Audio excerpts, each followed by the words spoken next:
If 30% of a number is 90, अगर 30% है, 30% का 90 है तो 90 है, what is 100% of that number?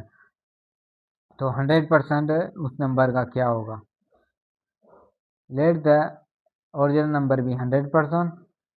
30% of a number is 90. 30% 90 का 90 के इक्वल है, तो 100% मालूम करना है. 30% is equal to 90. Now divide on both side by 30, because क्योंकि हमें ये 1% करेंगे, उसके बाद हमें 100% करना है. Divide on both side by 30, so this will be 1%. Let's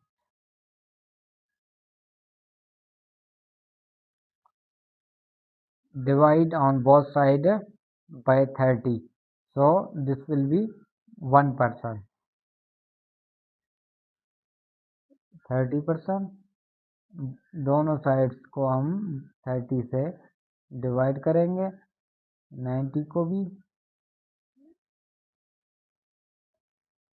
ये हो जाएंगे 1%, 1% और ये 30 ये हो जाएंगे 3. 100% मालूम करना है. We multiply both side by 100, so 100 multiply into 1% is 300. ये हो जाएगा 100%,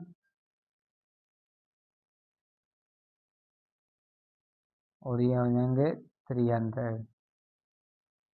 So 100% will be equal to 300. That's the answer.